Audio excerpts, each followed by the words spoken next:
नाही नको. पण आजचं जेवण मात्र एकदम सॉलिड झालं होतं. विकास, आज खूप दिवसांनी घर अगदी शांत शांत वाटतंय ना? एकदम बरं वाटतंय. पद्माकर भाऊजी विदुलाला घेऊन गेलेत लग्नासाठी आणि मी सुटकेचा निश्वास टाकला. सवय नाहीये ना आपल्याला मुलांची, म्हणजे अगदी विदुलाची सुद्धा कटकट होते. आणि त्यात तिचे सगळे हट्ट श्रीमंतीचे आहेत ग. पिझ्झा मागवा, आईस्क्रीम आणा. अरे पिझ्झा मागवल्यानंतर 200-400 रुपये खर्च होता, ते कळतं का तिला? काही नाही, ताईनी उगीच लाडवून ठेवलेलं आहे तिला आणि पद्माकर भाऊजींनी डोक्यावर चढवून ठेवलेलं आहे. एक नंबरची हट्टी झालेली आहे. तुझं बरं आहे रे, तू संध्याकाळचे एक 2-4 तासच भेटतोस तिला, पण दिवसभर तिची बडबड ऐकण्यात आणि तिच्यासाठी खाणं पिणं करण्यात माझा जीव अगदी नकोसा होऊन जातो. बघ, तुझ्या ताईचं घर आपल्याला हवं असेल ना, तर थोडा त्रास आपल्याला सहन करायला हवा. तेच, आणि म्हणूनच मी एक एक दिवस मोजतीये. बर ते जाऊ दे विकास, एकदा हे सरदेसायांकडचं लग्न उरकलं ना की मग तू पद्माकर भाऊजींना भेट आणि ताईच्या घराचा विषय काढ. हो, पण त्याआधी मी काही शाळांची चौकशी करतोय, त्यांची हॉस्टेलचंही बघून ठेवतोय. म्हणजे मग आपण जाऊ तुझ्या ताईच्या घरात आणि विदुलाची रवानगी करूया हॉस्टेलमध्ये. हे बाबा, उगीच घाई करू नकोस. पद्माकर भाऊजींना जरा जरी संशय आला ना तरी आपला सगळा प्लॅन फिसकटेल. मी सगळं व्यवस्थित हँडल करीनच ग, पण बहिणीची मुलगी म्हणून आयत्या वेळेला तू मात्र सेंटिमेंटल व्हायचं नाहीस काय?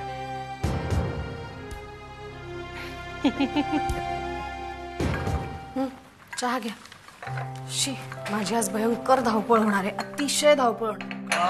का काय, अरे 2 दिवसावर आशिष लग्न आलंय आणि कामांचा काही पत्ता नाहीये.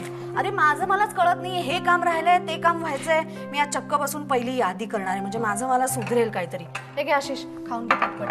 बरं, तू तुझे टेलरकडनं कपडे आणलेस? नाही, आता चाललोय, देतोय तो. बघ, असंच विसरायला होतं. कपडे कसे विसरी? नाही, राहून जाईल बघते. आणि ही गौरी, तिचा एक पत्ता नाहीये. अरे केव्हापासून फोन करते तिला, 2 दिवसावर लग्न आहे आणि ही नुसती हुंदड. आले आले आले.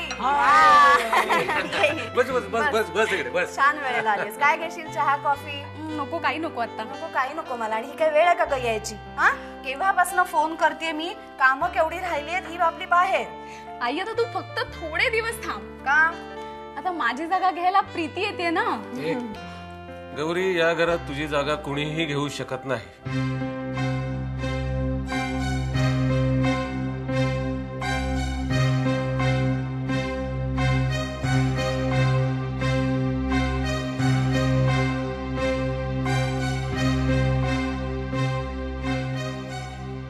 बाबा, मी ऍक्च्युली मस्करी करत होते.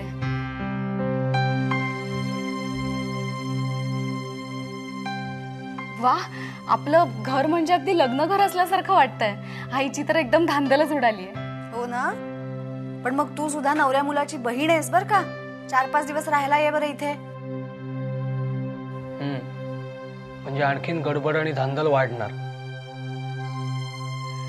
तू मस्करी करतोयस ते कळतंय मला, पण मी खरंच तुझ्या लग्नाला येणार नाहीये.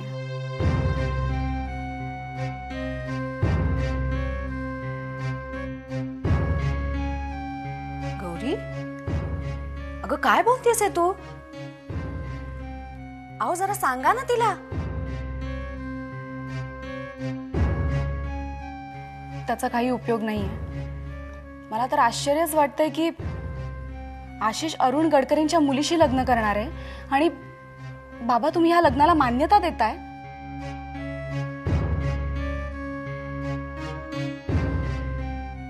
गडकरींच्या खांद्याला खांदा लावून तुम्ही नवरा नवरींना आशीर्वाद देणार आहात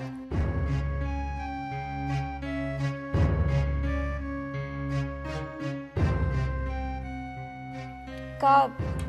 ह्या मागेही तुमचा काही हेतू आहे?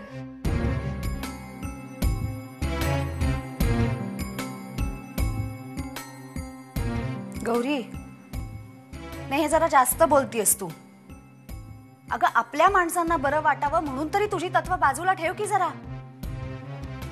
आई थँक्स. बरं झालं तूच बोललीस आहे. नाही मी बोललो असतो ना तर त्यावर आणखीन काही कॉमेंट्स आले असत्या. सॉरी, मला वातावरण बिघडवायला इकडे यायचं नव्हतं. ॲक्च्युली मीही तुमच्या आनंदात सहभागी व्हायलाच आले होते. पण मला असं वाटतंय की मला जे काही सांगायचंय ते कोणी समजूनच घेत नाहीये आणि त्यातून गैरसमजच निर्माण होतोय.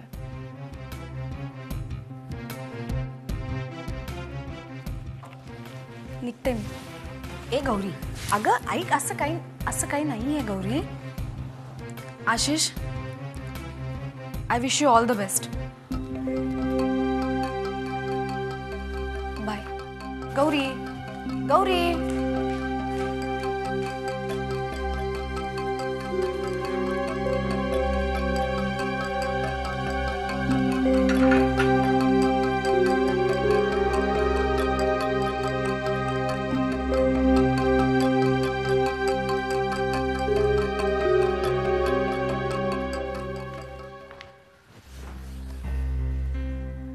काय झालं मुक्ता? इकडे अशी एकटीच का बसली आहेस? मूड नाही.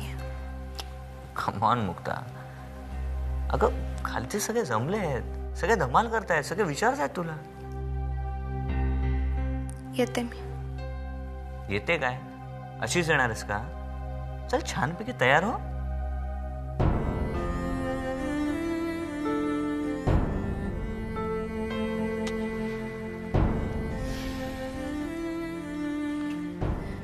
मुक्ता, कालच्या फोनचा विचार करतेस? अगं ते विसर आता.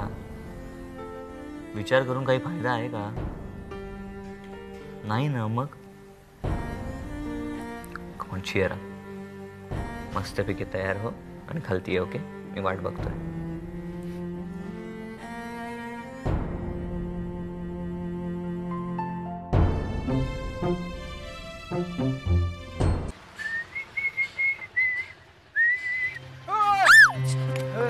Sorry sorry sorry sorry sorry. लागलं का तुम्हाला? सॉरी. सॉरी काय? बापाने गाडी देऊन ठेवली आणि पाहिजे तशी चालवायची रस्त्यावर. समोरून कोण येतंय जातंय बघायची काय? हो हो हो बाई, जरा हळू. टाकल्या गाडी एकदम टॉप गिअरला तुम्ही. नाही ठीक आहे, चुकलं आमचं. सॉरी बोललो तुम्हाला. सॉरी. मी बापाने गाडी दिले, हे दिलं ते दिलंय. हे बघा, दिसतं तसं नसतं म्हणून जग फसतं असं म्हणतात. तुम्हाला एक सांगतो, ही गाडी माझ्या बापाने दिलेली नाही. माझं स्वतःचं गॅरेज आहे, गाडी गिरायकाची आहे. कळलं? स्वतःच्या मेहनतीने कमवतो आम्ही आणि येतील तसे दिवस ढकलतोय. कळलं? शिकलोय, फार नाही पण शिकलोय. मामूली माणूस आहे पण जरा माणूस बघून तरी बोला. दिसत नसेल आम्ही, ठीक आहे, काय वाटेल तसं बोलायचं का? सॉरी. नाही ते ठीक आहे, चूक तुमची पण आहे. इकडं नाही बघत, तिकडं नाही बघत, चाललंय आपले फिरत फिरत. तंद्री लागली होती माझी. बरं बाई, राहू दे. सॉरी. आपण म्हणून उगाच काहीतरी बोलतो. बरं, तुम्हाला बरं वाटत नसेल तर सोडू का कुठं? नाही तर परत धडकाल कुठेतरी गाडीला दुसऱ्या. राहू दे. नक्की? एक सांगू का तुम्हाला? तुम्ही जे मगाशी म्हणाला होतात ना, आलेले दिवस ढकलतोय, तसा नका विचार करू. आलेला प्रत्येक दिवस महत्वाचा असतो. मी काय आहे, काय करू शकतो, हे प्रत्येकाला माहीत असायला हवं. आपलं एक ध्येय समोर ठेवायचं आणि ते अचीव करण्याचा प्रयत्न करायचा असतो.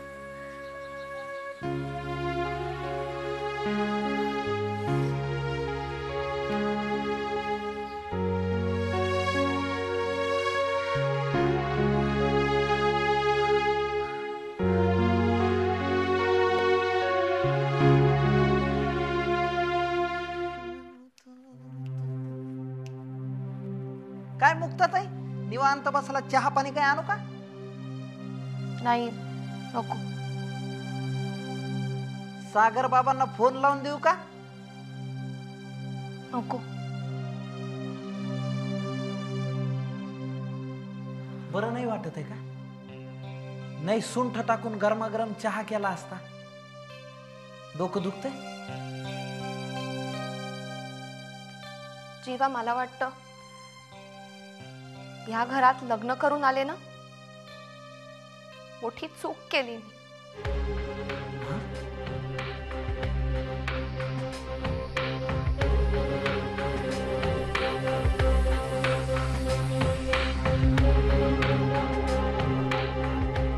खरंय तुमचं मुक्ताताई. या घरात काही काही माणसं नाहीत राहत, भूत राहतात, भूत. या घरातल्या काही माणसांनी तुमच्या वडिलांचा जीव घ्यायचा प्रयत्न केला होता. हे कळलं तर मिनिटभर तरी थांबाल का या घरात?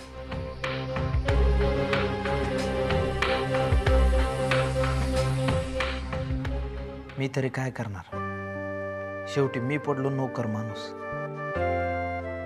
या घराचं मीठ खाल्लंय तेव्हा तोंड शिवल्यागत गप राहायचं. घरात भांडणं नकोत म्हणून बोलायचं नाही. शेवटी सत्य कधी ना कधी बाहेर येणारच. तेव्हा या घराचं काय होईल?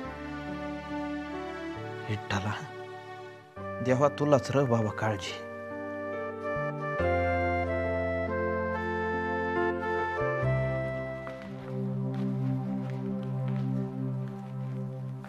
बरं साहेब, निघतो मी.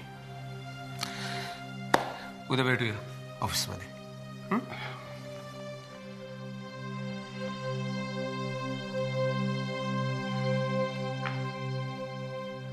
काय झालं कांता? माझं ऐका साहेब, तुम्ही गडकरी सारख्या नालायक माणसाची सोयरी करून ना फार मोठी रिस्क घेताय. रिस्क कसली? कांता तू म्हणजे ना. नाही, तुम्हाला नाही पटणार, कारण तुम्ही बदललात. पण काळीच बापाचं आहे ना, ते अजून मेलेलं नाहीये. बघ, उत्तर तुझ्याकडे आहेच. नाही साहेब, हे उत्तर नाहीये, तुमचा मोठेपणा सांगतोय मी. साहेब, बेईमानाचं पण इमान असतं बघा. तुम्ही माझ्याकडे काम करताय, पण त्याच्यामुळे कुणा अशराफ माणसाला देखील त्रास होणार नाही याची काळजी घेऊनच ना. माझं ऐका साहेब, माझं ऐका. तो गडकरी उलट्या काळजाचा माणूस आहे. स्वतःचा डाव साधत असेल ना तर पोटच्या पोरीचा बळी द्यायला देखील कचरणार नाही तो.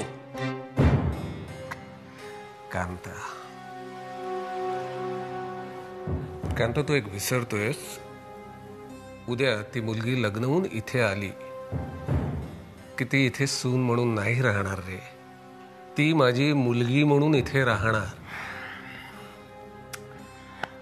हो, पण साहेब, हे त्याला कोण सांगणार? आणि समजा त्याने तिला आधीच फितवलं असेल तर?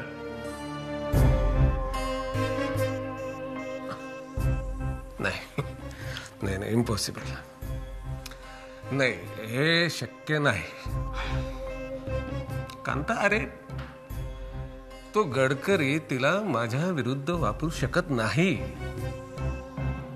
आणि समजा वापरण्याचा प्रयत्न केला ना तर तिच्या केसालाही धक्का लागणार नाही याची मी काळजी घेईन ना. एक मिनिट कांता, अरे कालपर्यंत जशी गौरी होती ना तशी उद्यापासून प्रीती असेल. कळतंय का?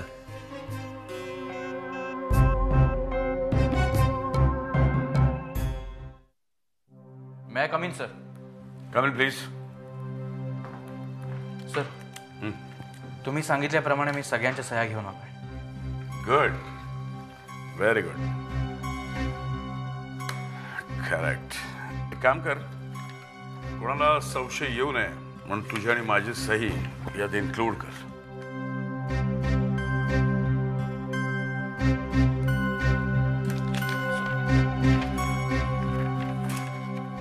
अच्छा, ही फाईल राजाध्यक्षांकडे पोहोचेल समज.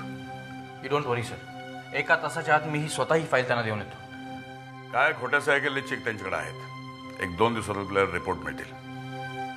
एकदा का रिपोर्ट मिळाला की खरा गुन्हेगार कोण आहे आणि पद्माकर साहेब आणि सागर यांना कोणी गोवलंय हे कळेल निश्चितपणे. Yes sir.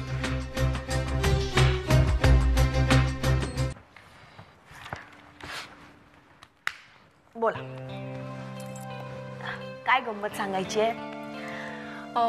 मी आता हॉस्टेलवर परत येत होते ना, तर एक बाईकवाला समोर आला आणि मी त्याच्यावर सॉलिड आदळले. अगं काय ग, तुला लागलं बिगलं नाही ना कुठे? थोडासा मुकामार बसला, तंद्रीतच होते मी स्वतःच्या. अगं आणि ही काय गंमत आहे? रस्ता ही काय तंद्रीत चालायची जागा आहे का गौरी? तो सुद्धा हेच म्हणाला. मी त्याला सॉलिड झापला. त्याला म्हटलं, श्रीमंत बापाचा मुलगास म्हणून काय झालं, रस्त्यावर अशा गाड्या चालवायच्या? अरे वा, बरं झालं त्याला असं झाडलंच ते. हो, पण नंतर मला वाटलं की उगाच बोलले मी त्याला. का? अगं तो श्रीमंत बापाचा मुलगा नव्हताच. तो बिचारा साधा गॅरेजवाला होता आणि ती बाईक सुद्धा त्याची नव्हती, त्याच्या एका कस्टमरची होती. मला म्हणाला की मी स्वावलंबी आहे, शिकलेला आहे आणि इवन जाताना मला असंही म्हणाला की मॅडम तुम्हाला जर बरं वाटत नसेल तर मी कुठे सोडू का तुम्हाला. बघ, आहे की नाही गंमत? आहे बाई ही खरी गंमत. कारण या शहरात ही अशी चांगली माणसं भेटणं म्हणजे खरंच नशीब लागतं.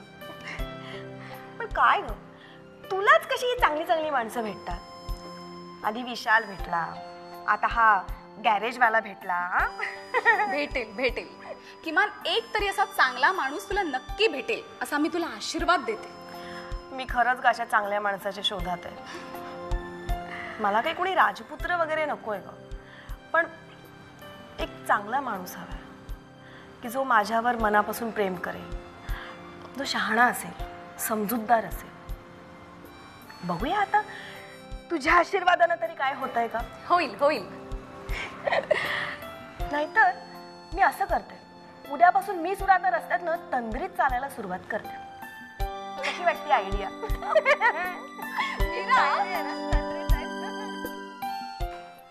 मुक्ता, आटपलं का तुझं?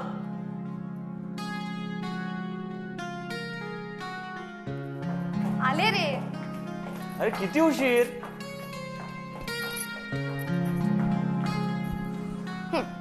मी तयार आहे.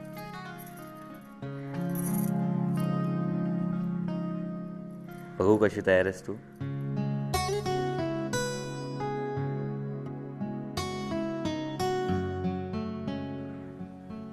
काय झालं? एवढा काय बघतोयस?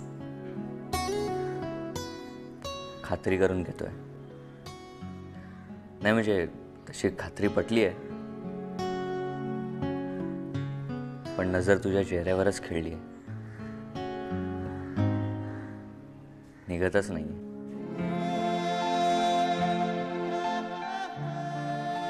सागर, चेष्टा पुरे. आपल्याला आधीच खूप उशीर झाला. लग्नासाठी वेळेवर पोचायला हवं की नको? पोचू ग. हे बघ, एकदा का या खोलीच्या बाहेर पडलो ना की तू माझी बायको असून सुद्धा मी तुझ्याकडे पाहू शकणार नाही. सागर, पास आणि चल, आता आपल्याला उशीर होतो. अगं, आयुष्यात काही रोमॅन्स काही नाही ना. हे तू ही साडी का नेसली आहेस? काल रात्री तर तू मला एक शालू दाखवला होतास ना, तो नेसणार होतीस तू. अरे हो, पण त्या शालूच्या पदरावरती मला एक डाग दिसला. डाग? हो, अगदी नेग्लिजिबल डाग होता रे, पण तुला माहिती आहे ना, एवढासा पण डाग असलेला मला चालत नाही. सो मी तो शालू आता पुन्हा कधीही नेसणार नाही. सागर, तू मला नवीन साडी घेऊन देशील ना? ऑफकोर्स. पर तू खाली उतर, मी विदूला तयार झाली का बघून येते. ठीक आहे, लवकर ये. आणि